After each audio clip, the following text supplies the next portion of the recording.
A powerful political signal has emerged from the Kisii region.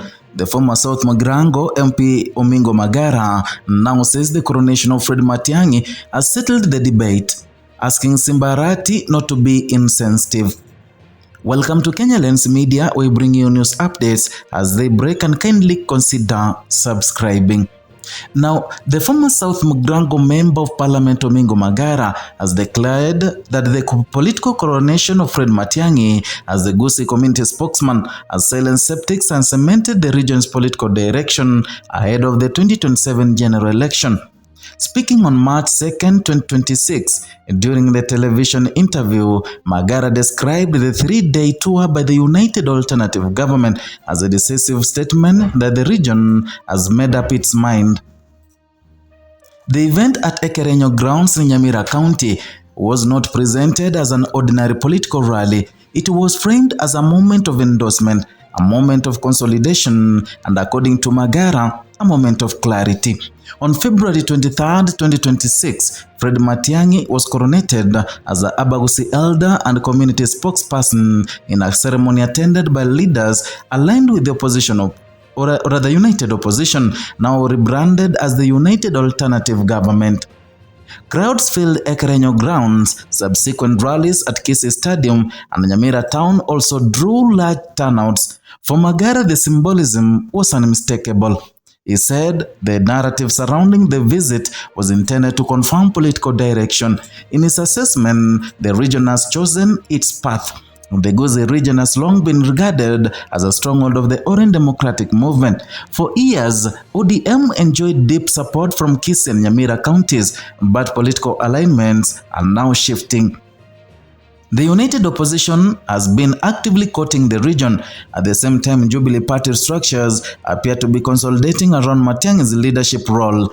Magara described the coronation as a culmination of months of engagement. He revealed the discussions about unity and political clarity has been ongoing since the least 2025 when Matiangi visited Kisii. According to him, local leaders were urged to focus on unity and avoid fragmentation. He suggested that earlier doubts within sections of political class have now been settled. The presence of senior opposition figures reinforced the message. Among those who joined the tour were Kalonzo Musyoka, Rigathi Gachagua, Eugene Wamalwa, Justin Muturi, and Martha Karua. The joint appearance was widely interpreted as a display of unity within the opposition ranks. It signaled coordination, it projected shared purpose, and as it positioned Matiangi with a broader national framework.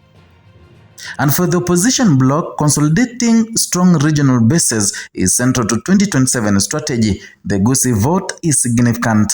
A united regional bloc can influence national outcomes. And Magara argued that instead of splintering, the region is rallying behind one figure. He suggested the skeptics who once doubted Matiangi's political appeal have now been answered by the scale of public turnout, and here he was referring to insensitive Simba Arati. Images from the rally showed packed stadiums and enthusiastic supporters. Community elders conducted traditional rites, leaders addressed crowds from elevated platforms, supporters waved party colors. The optics suggested momentum, and Magara framed the development as a turning point. He described it as a confirmation that the region is not shifting randomly, but is making a deliberate political decision. His remarks come amid broader and national realignments, and President William Ruto is expected to seek a second term in 2027. Political observers note the strategies are already forming on both sides. Analysts also say one approach often used by incumbents is to fragment opposition strongholds. Another is to build elite cooperation across party lines. In recent months, these have been signs of dialogue between sections of the political establishment and former rivals. Against that backdrop, the consolidation in Gusii carries weight, and rather than fragmenting, the region appears to be coalescing around a single figure. Magara cast Matiangi as leader rising from outside elective politics. He referenced the former cabinet secretary's the cabinet secretary's tenure in key government ministries including ICT, education, and interior. Matiangi served in senior executive roles during the administration of former President Uhuru Kenyatta. Supporters often point to his technocratic record. They highlighted administrative reforms in national examinations, digital infrastructure, and internal security coordination. Magara suggested that Matiangi's experience in the executive branch sets him apart from career politicians. He portrayed him as a figure shaped by policy and implementation rather than electoral theatrics. The coronation as Gusii elder added cultural weight to the image, and in many Kenyan communities, traditional endorsement carries symbolic authority. It connects political ambition to heritage and identity, and for some residents, the ceremony represented pride, and for others, it signaled transition. The Gusii region, as past elections, demonstrated strong loyalty to ODM and its leadership. Now visible alignments with the United Alternative Government suggests a reconfiguration. Political battlegrounds for 2027 are beginning to take shape, and regions once considered secure for one camp may now become competitive terrain. And for Jubilee Party, having its deputy leader command regional support strengthens its bargaining position within the opposition coalition. For the United Alternative Government, presenting a united face in Gusii adds numerical and symbolic advantage. Magara's remarks indicate confidence. He believes the moment has silenced internal critics and clarified the region's direction. However, political landscapes remain fluid. Rallies demonstrate enthusiasm, but elections test organization, messaging, and voter turnout. As campaigns gather pace over the next year, alliances may deepen or shift, and for now, the images of Ekerenyo grounds stand as a statement.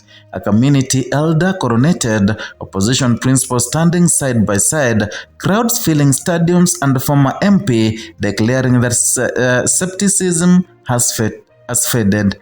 The residents of Kisii and Nyamira, the developments bringing renewed attention to their region. National leaders are visiting, the political investment is rising, expectations are also building. And across the country, communities are watching similar alignments unfold. The race towards the 2027 is no longer distant. It is shaping conversations today. And at Gusii, the message from Magara is that the region has made its choice clear.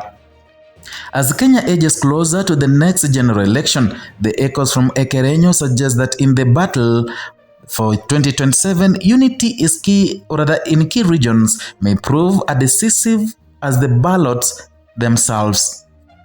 That's what we had for you today, and kindly, if you're new here, consider subscribing to our YouTube channel as a way of supporting us and helping this platform grow.